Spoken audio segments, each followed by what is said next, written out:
Few minutes movies के दोस्तों, आज हम जिस मूवी की एक्सप्लेनेशन करने जा रहे हैं उसका नाम है द एम्प्टी मैन। फिल्म के आगाज में कुछ दोस्तों को दिखाया गया है जहां पॉल, रूथी और उनके कुछ दोस्त 1995 में पहाड़ और हाइकिंग के लिए गए थे। वो वहां पर चढ़ते हुए लोगों और टेम्पल्स को भी देखते हैं। इसके बाद वो एक पहाड़ पर पहुंचते हैं। पहाड़ पर चढ़ते हुए पॉल को एक मिस्टीरियस आवाज सुनाई देती है। इस आवाज का पीछा करते हुए पॉल पहाड़ के एक पिट में गिर जाता है, लेकिन उसका दोस्त फौरी तौर पर रस्सी की मदद से उसकी मदद के लिए वहां पहुंच जाता है। जब वो वहां पहुंचता है तो उसका दोस्त वहां एक बड़े केव का मुशाहिदा करता है। जब पॉल के दोस्त ने उसे देखा तो उसका दोस्त वहां रखे हुए स्केलेटन को गौर से देख रहा था और वो स्केलेटन बहुत अजीब था। इस स्केलेटन पर पानी गिर रहा था। पॉल का दोस्त डर गया ये सब देखकर। वो उसे उठाने की कोशिश करता है, लेकिन पॉल ने उसे खबरदार किया, अगर तुमने मुझे छुआ तो तुम मर जाओगे। उसके बावजूद उसका दोस्त उसे छूता है तो पॉल रोने लगता है, लेकिन उसका दोस्त उसे जबरदस्ती ले जाता है। जब वो पहाड़ से उतरते हैं तो वहाँ तेज हवा चलने लगती है। वो करीब में एक अबैंडन्ड मकान में चले जाते हैं क्योंकि वहाँ पर एक तेज तूफान शुरू होने वाला था। वहाँ एक दोस्त बाहर पानी लेने जाता है। फिर रूथी को पॉल के हाथ में एक बैम्बू स्टिक नजर आती है। पॉल अभी तक उसी हालत में था। उसका दोस्त ये सोच रहा था कि वो सदमे की हालत में है और सुबह तक सही हो जाएगा। अब रूथी रात को वहीं बैम्बू स्टिक बजाती है। फिर उसे वहाँ से आवाज आती है। वो सोचती है जैसे कोई दरवाजा खोल रहा हो। फिर उसने अपने दोस्तों को चेक किया, लेकिन वो सब सो रहे थे। अगली सुबह रूथी और पॉल के दोस्त कुछ मदद की तलाश में बाहर जाते हैं क्योंकि वहाँ एक खौफनाक तूफान आया था। फिर रूथी बाहर खड़ी किसी को देखती है और वो फौरन उसकी तरफ बढ़ती है, लेकिन वो एक गोस्ट फिगर थी। उसे देखकर रूथी भागती है। फिर तेजी से दरवाजा बंद करके घर में दाखिल हो जाती है। फिर तेजी से दरवाजा खटखटाने लगती है। मीनवाइल रूथी के दोनों दोस्त वापस लौट आते हैं। पूछने पर कहते हैं कि हमने तुम्हारे सिवा किसी को नहीं देखा। रूथी अपने दोस्तों को इस घोस्टली फिगर के बारे में बताती है और वो कहती है हमें ये जगह छोड़ देनी चाहिए, कुछ भी सही नहीं है। लेकिन उसकी सहेली कहती है हम इस तूफान में बाहर नहीं जा सकते। इस रात जब रूथी सोती है तो पॉल उसके कान में कुछ बोलता है। वो चेक करते हैं कि जब सुबह हुई तो पॉल घर पर नहीं था और तूफान भी थम गया था। फिर वो पॉल की तलाश में निकल पड़ते हैं। वो वहाँ पॉल के कदमों के निशानात को देखकर उनको फॉलो करते हैं। वो उस तक पहुँचते हैं। पॉल एक ब्रिज पर बैठा वो इंस्ट्रूमेंट बजा रहा था। उसके दोस्त पॉल से बात करने की कोशिश करते हैं, लेकिन वो मुकम्मल तौर पर इंचॉन्टेड दिखाई दे रहा था। फिर रूथी को वहाँ कुछ होने लगता है। पॉल अपने दोस्तों से कहता है मैंने तुमसे कहा था। अचानक रूथी अपने एक दोस्त पर हमला करती है और वो उसे चाकू से वार करने के बाद एक खाई में धकेल देती है। फिर वो गला काटते हुए अपने एक और दोस्त को भी खाई में धकेल देती है। वो भी इसी खाई में कूद जाता है और वो गिरते हुए पॉल को अजीब नजर से देख रही थी, जैसा कि उसे यकीन नहीं आया कि वो क्या कर रही है। ये जाहिर हो रहा था और जैसा कि पॉल ने उससे सब कुछ छीन लिया। इसके बाद 23 साल बाद का वक्त दिखाया गया है जहाँ एक नया किरदार जेम्स नजर आता है जो फॉर्मर डिटेक्टिव था। उसका बेटा और बीवी कुछ अरसा पहले कार एक्सीडेंट में मारे गए थे। उसकी वजह से वो खुद को बहुत ज्यादा ब्लेम करता था। एक दिन वो एक रेस्टोरेंट में अपनी बर्थडे का पुराना टोकन देता है। उसके बाद उस जगह के वेटर उसे मुबारकबाद देते हैं, लेकिन ये उसकी बर्थडे नहीं थी। जब जेम्स घर वापस आता है तो उसके दोस्त की बेटी अमेंडा उसके घर आती है। वो जेम्स को अपने डैड की तरह लेती थी क्योंकि उसके डैड जिंदा नहीं थे। आज जेम्स के फैमिली की डेथ एनिवर्सरी थी और अमेंडा उनकी तसल्ली के लिए आई थी। अमेंडा उससे कहती है मैं पहले भी बहुत उदास हुआ करती थी, लेकिन मुझे एक दिन एक चीज मिली जिसके जरिए मैंने सीखा कि इस दुनिया में हकीकत में कुछ भी नहीं है, तो कोई चीज हमें नुकसान नहीं पहुंचा सकती। ये सिर्फ ताकत और हमारे दिमाग के बड़े ख्यालात हैं। हम अपनी जिंदगी में चीजों से कैसे निमटते हैं, लेकिन हकीकत ये है कि हमारे ख्यालात का ताल्लुक किसी और मैदान से होता है और वो ख्यालात हमारे दिमाग में सफर करते हैं। जेम्स को अमेंडा की एक बात भी समझ नहीं आती। इसके बाद अमेंडा अपनी मॉम की कॉल अटेंड करते हुए अपने घर में चली जाती है। जेम्स को अपनी जिंदगी में एक पछतावा था, उसने अपनी फैमिली को क्यों नहीं बचाया और इस वजह से वो डिप्रेशन की दवा लेता था। अगले दिन अमेंडा इसके घर से गायब हो जाती है और उसकी माँ को भी आने पर एक लेटर मिलता है। वो एम्प्टी मैन मुझसे ऐसा करने को कहता है। अमेंडा की माँ इस पर बहुत परेशान है और वो जेम्स से कहती है पुलिस भी करीब आते हुए इस केस की इन्वेस्टिगेशन कर रही है।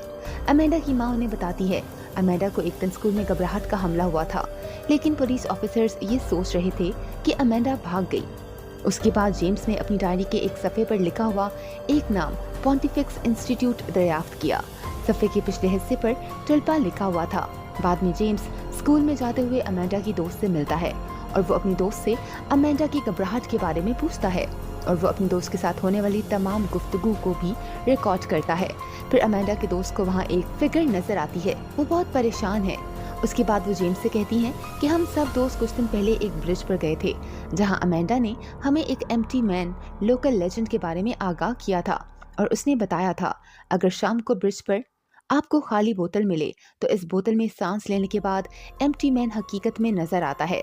पहले ही दिन आपको सिर्फ एम्प्टी मैन की आवाज सुनाई देगी, दूसरे दिन ये सिर्फ आपको नजर आएगा और वो तीसरे दिन आपको तलाश करेगा। फिर अमेंडा ने हमें वहाँ बुलंद किया कि हम वहाँ खाली आदमी कह सकते हैं और हम इसी को अंजाम देते हैं। उसके बाद हम वहाँ कुछ खौफनाक आवाजें सुनते हैं, बाद में वहाँ से फरार हो जाते हैं। अगले दिन जब मैंने अमेंडा की तरफ देखा, फिर वो अपनी सहेली के कान में कुछ कह रही थी। यहाँ महसूस होता है कि पॉल के ग्रुप को भी इसी का सामना करना पड़ा था। अमेंडा का दोस्त वहाँ अपने दोस्तों के बारे में कुछ देखता है। बाद में वो दूसरे दोस्तों का एड्रेस जेम्स को देने के बाद वहाँ से चली जाती है। जेम्स एक एक करके अमेंडा के हर दोस्त से मिलने जाता है, लेकिन उनके दरमियान कोई भी अवेलेबल नहीं था। फिर वो अपने दोस्तों में से एक जाता है। इसके कमरे की मेज पर पॉन्टिफिक्स इंस्टीट्यूट का सफा भी रखा हुआ था और उसके दोस्त का पेट डॉग भी मर चुका था। जेम्स बाद में उसी ब्रिज पर जाता है और वो वहीं पड़ी खाली बोतल में सांस लेता है। उसे वहाँ एक मिस्टीरियस आवाज भी सुनाई देती है जो वहाँ से एक सुराख से निकल रही थी।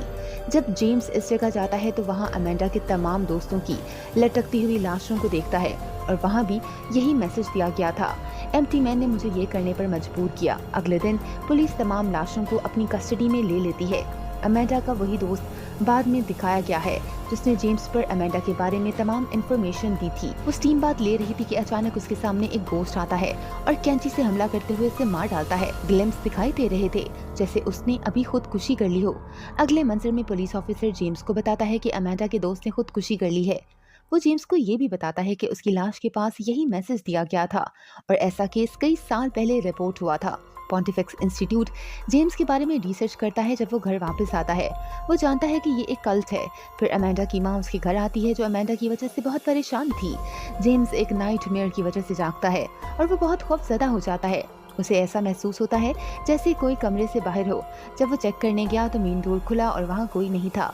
अगले दिन पॉन्टिफिक्स इंस्टीट्यूट जेम्स जाता है जहाँ उसे हल करने के लिए एक अजीब व गरीब टेस्ट दिया जाता है जो वो वहाँ के तमाम नए मेंबर से लेते थे, लेकिन जेम्स इस इम्तिहान को हल नहीं करता है। उसके बाद पॉन्टिफिक्स इंस्टीट्यूट के हेड सबके सामने तकरीर करते हैं। वो ऐसी बात कर रहा था जो जेम्स के साथ अमेंडा ने किया था।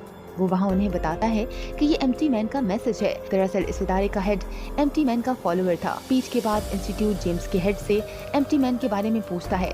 इंस्टीट्यूट के हेड जेम्स से कहते हैं एम्प्टी मैन एक ताकत है। वो उस वक्त अपने फॉलोअर्स की ख्वाहिशात पूरी करता है यहाँ तक कि वो उस पर यकीन करे।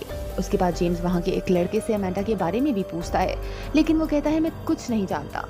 उसके बाद जेम्स खुद उसकी तलाश शुरू कर देता है। उसने देखा कि एक जगह कुछ लोग काले कागज को देख रहे थे। वो वहाँ एक रिकॉर्डिंग भी सुन रहे थे। सीक्रेट प्लेस में लोग एम्प्टी मैन भी कह रहे हैं। फिर जेम्स को इस जगह से निकाल दिया जाता है। जेम्स की मुलाकात इसी लड़के से होती है जो अमेंडा के बारे में बताता है कि उसे ट्रेनिंग के लिए पॉन्टिफिक्स इंस्टीट्यूट भेजा गया है और ये इंस्टीट्यूट जंगल में है और वो ये भी बताता है कि ये बहुत खतरनाक है। उसके बाद जेम्स इस जंगल में चला जाता है। उसे वहाँ एक कैबिन नजर आता है। ऐसा लग रहा था जैसे ये कोई ऑफिस हो। जेम्स को वहाँ कुछ फाइल्स मिलती हैं। उनमें इसकी और अमेंडा की फाइल्स भी थीं, लेकिन जेम्स की फाइल खाली थी। एक और कैबिन भी था जहाँ कुछ वीडियो कैसेट्स और एक प्लेयर था। जेम्स इस वीडियो को देखता है जहाँ कल्ट के मेंबर्स एक आदमी के साथ एक्सपेरिमेंट कर रहे थे। जेम्स 9 इस वीडियो में कैबिन की दीवार पर एक ही तस्वीर का गवाह है। वो वहाँ देखता है कि भरे खिलौने को वहाँ रखा हुआ गायब हो गया था। वो ये देखने बाहर जाता है। अब रात ढल चुकी थी। वो देखता है कि कुछ लोग आग के गिर्द घूमते हुए एक रिचुअल कर रहे हैं। जेम्स सब कुछ देख रहा था, लेकिन आग वहाँ से फौरन भड़क जाती है और वे सब जेम्स को देखते हैं और आहिस्ता आहिस्ता उसकी तरफ बढ़ने लगते हैं। लेकिन जेम्स वहाँ से डरकर फरार हो जाता है। वो भी जेम्स के पीछे भागते हैं, लेकिन वो भाग जाता है। वो पुलिस ऑफिसर के पास जाता है और वो फाइल्स भी उसके हवाले कर देता है। उसके बाद जेम्स दुकान से बंदूक और कुछ दूसरी चीजें लेकर अमेंडा की माँ के पास जाता है और वो उससे कहता है अमेंडा एक कल्ट की मेंबर बन गई है जो एम्प्टी मैन को ताकतवर हस्ती समझते हैं। फिर फोन की घंटी बजती है। जब जेम्स फोन उठाता है तो किसी ने कॉल पर बात की। वो अमेंडा की माँ को बताता है कि कल्ट के मेंबर्स ने दूसरे लोगों को मार डाला है और आपकी जान को भी खतरा है।